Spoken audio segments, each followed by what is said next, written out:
just end the Fed, period. He joins me now on the phone. Congressman, good to have you back. Good to be back with you, Neil. Now, I know last time we chatted, sir, you were not a fan of just sort of like, making a department store out of the Federal Reserve, but that there are other more useful things it could take on. I assume buying $600 billion worth of government securities ain't one of them. Hardly. He's not there to destroy the value of the money. He's supposed to be there to protect the integrity of the money.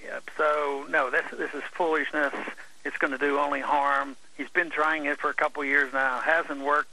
I don't know how many more years he'll get away with doing this before people wake up and say he's on the wrong track. He's going in the wrong direction. But so far, at least now I think there's more questions. A year and a half, 2 years ago, people hardly asked one question. Now they're asking more questions, and holders of dollars are more concerned, rightfully so. They should be concerned.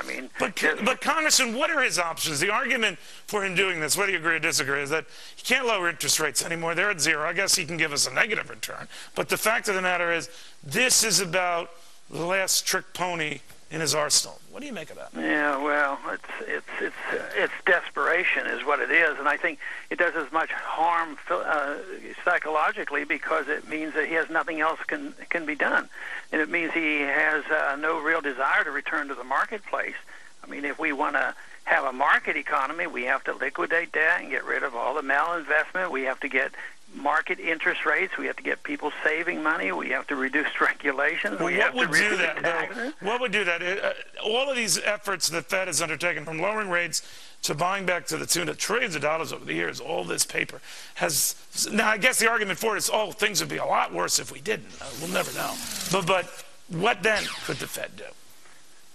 Well, nothing would be better than what they're doing.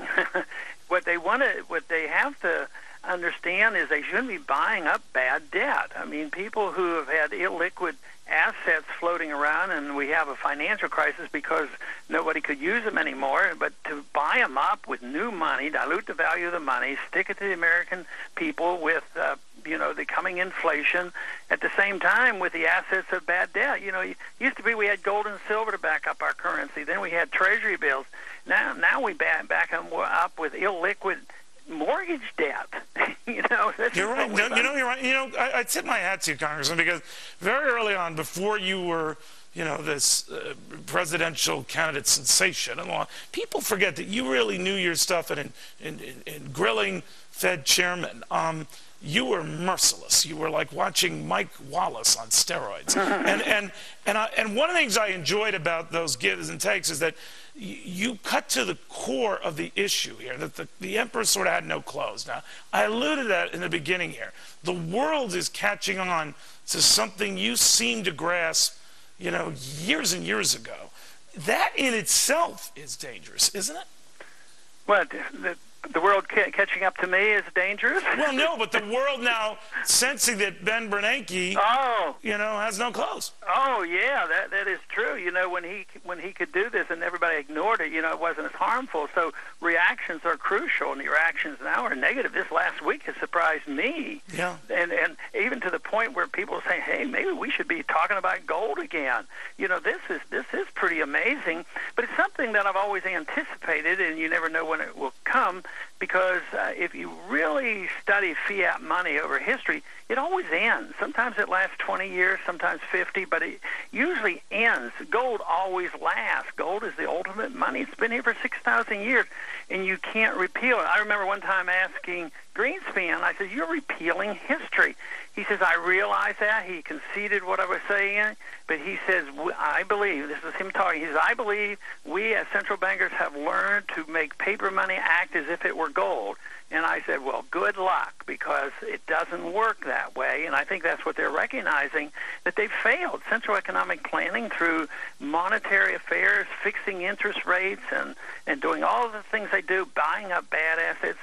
It doesn't seem that complicated. It never seemed that complicated to me. And I talked to a lot of young people, high school kids and college kids. And it seems that it's not a complicated issue, that just doubling the money supply doesn't create wealth. It just lowers the value of the currency. Yeah. Most people would realize if you doubled the number of shares in a stock company, would everybody be twice as rich? No, the stock That's a prices go very down to good, 50%. that's an excellent analogy. And again, whether people agree or disagree with you, you were way ahead of this whole debate. I mean, way, way ahead. Congressman, a pleasure. Thank you. Thank you, Neil.